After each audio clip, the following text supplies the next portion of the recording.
আল্লাহ নমাজ পড়ে না, রোজা করে না, জাকাত দেন, আল্লাহ কোনো আবাদত করে না, কিন্তু আল্লাহ একটা কাজ করে। কি কাজটা? বন্ধুর বন্ধু সালাতু সালাম পাঠ করে, কে দুরুদ পড়ে। আল্লাহ নিজে কোরআনে বলেছে। আল্লাহ যে জায়গাত কোরআনে বলেছে যারা অস্বীকার করে তাদেরকে আপনি মুসলমান বলবেন? জাকির ভাই, আপনি ভালো আছেন? আলহামদুলিল্লাহ। আচ্ছা, আমি অনেকের কাছ থেকে শুনেছি আপনি শরীয়ত মারফত, হকিকত, তরিকত এই বিষয়গুলোর উপর আপনি মোটামুটি ভালো জ্ঞান অর্জন করেছেন। তো আপনার কাছে আমার একটা বিষয় জানতে বড় ইচ্ছে করছে, বলবেন?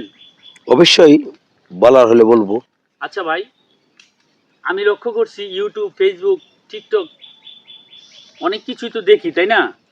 এগুলো অবশ্যই। খুললেই দেখি অনেকে বলতেছে মিলাদ কিয়াম বেদাত। এখন আপনি ওইটাকে কোন চোখে দেখছেন? সুন্দর একটা প্রশ্ন করছেন, সেই প্রশ্নটা আমার অনেক ভালো লাগছে। মিলাদ ক্যাম্প যারা বেদাত বলে, আসলে প্রকৃতভাবে তারা এই সম্পর্কে ভালোবাসা নাই, জানে না, এই সম্পর্কে তারা ধারণা নাই। মানে আবু জাহেলের মতো তারা চোখের মধ্যে কিছু পর্দা আছে, এই পর্দার কারণে তারা দেখতে পারে না সেই মিলাদে কী রয়েছে। কোরআন আয়াত আছে, আপনারা দেখবেন ইসাল্লুন আনাবি রয়েছে কোরআনে, ইউসাল্লুন আনাবি আয়াত কোরআনে আছে। সেই কোরআনে বলছে ইন্নাল্লাহা ওয়া মালাইকাতু ইউসাল্লুনা আলান নবী ইয়া আইয়ুহাল্লাযিনা আমানু সাল্লিমু তাসলিমা। হ্যাঁ, অগণিত রহমতের ফেরেশতা পরে আমার আল্লাহর স্বয়ন পরে, তোমরা যারা নবীর আশেক মুমিন তোমরাও পড়ো, আমার আল্লাহ আদেশ করলো। স্বয়ং সৃষ্টিকর্তা যে কোরআনে বলে দিল স্বয়ং পড়তেছে।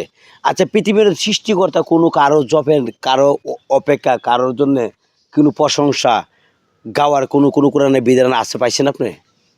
কিন্তু আমার নবীর সামনে অগণিত জায়গায় প্রশংসা আমার আল্লাহ স্বয়ং গিয়েছে। যেই নবীর সামনে আল্লাহ নমাজ পড়ে না, রোজা করে না, জাকাত দেন, আল্লাহ কোনো আবাদত করে না, কিন্তু আল্লাহ একটা কাজ করে। কি কাজটা? বন্ধুর বন্ধু সালাতু সালাম পাঠ করে, কে দুরুদ পড়ে। আল্লাহ নিজে কোরআনে বলেছে। আল্লাহ যে জায়গাত কোরআনে বলেছে যারা অস্বীকার করে তাদেরকে আপনি মুসলমান বলবেন?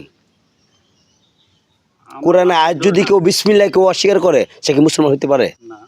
তাইলে যে কোরআনে বিধান রয়েছে আমার নবীর শানে স্বয়ং আল্লাহ পড়ে, যারা স্বীকার করতে চায় না, তারা আমি আলেম হোক, মুক্তি হোক, এই বাংলাদেশের প্রধান আলেম হোক, তারা আমি আলেম বলি না। আচ্ছা, তাহলে যারা বেদাত বলে এই বিষয়ে আপনি কি বলবেন? যারা বেদাত বলে তারা নিজেই বেদাত হয়ে বলিছে। কিভাবে? তারা নিজেই তো জানে না, নিজেই জানে না কেন কোনটা বেদাত কোনটা জায়েজ। তারা অজ্ঞানী মনে করি আমি তারারে, তারা অজ্ঞানী মনে করি, আর কোনো তারা বেশি বলতে পারি না আমি। অনেক কিছু বলার ছিল তারার ব্যাপারে, অনেক কিছু বলা, আমি এমন ভাষা দিতে পারতাম আর বাংলাদেশ দেখতো আমার ভাষণ শুনে বুঝতে পারতো, কিন্তু তাদের মতো আমরা না। আমরা নবীর আশেক হিসাবে দাবি করি, নবীর ক্যাম্প করি, দুরুদ পড়ি, জিকির করি, অলি আল্লাহ মাজারকে ভালোবাসি, 360 অলি বাংলাদেশ ইসলাম এনেছে তারাকে ভালোবাসি। কোনো আলেম, কোনো মুক্তি, কোনো হাবেশ সাহেব এই বাংলাদেশ ইসলাম আনে নাই। খাঁটি ইসলাম এনেছে একমাত্র আল্লাহর অলিরা, তারা অনুসরণ করি, তারাকে ভালোবাসি।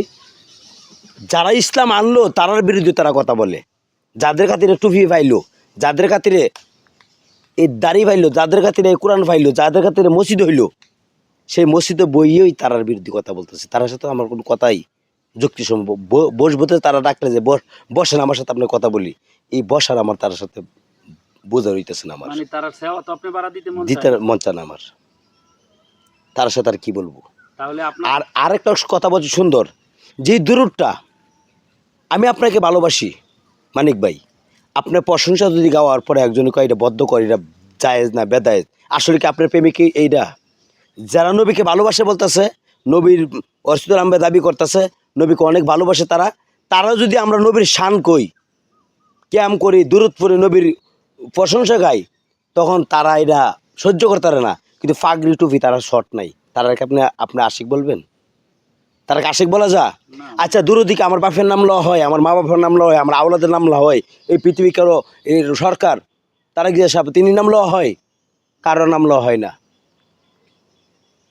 এখানে নবীর অনুসরণ করা হয়, ওই অনুসরণের মধ্যে তারা যদি বেদাত করে, যারা বাংলার মুসলমান তারা বুঝে নিত, তারা পিছিয়ে যেতে না যা আমার যুক্তি, কারণ তারা পিছিয়ে গেলে তাদের ভিনটাও নষ্ট করে দিবে। কারণ তারা জ্ঞানে বুঝতো যে নবীর শান গাইতে গিয়ে যারা বাধা দেয় তারা লগে চললে, যে নবী 63 সাল আম্মতের জন্য কানলো, এখনো মদিনায় কান্দে, কোরআনে রয়েছে এমনও কঠিন বিধান, মা চিনবে না গর্বের সন্তান কিয়ামতের মাঠে, ইয়া নাফসি যার যার যেদিন বলবে সেদিন আমার নবী সাজদায় পরে কানবে। সেই নবীর অনুসরণ আমাদেরকে করতে দেয় না যারা, তাদের সাথে যুক্তি, তার সাথে পরামর্শ হয়, এটা তো যুক্তি কথাই আসে না ভাই মানিক ভাই।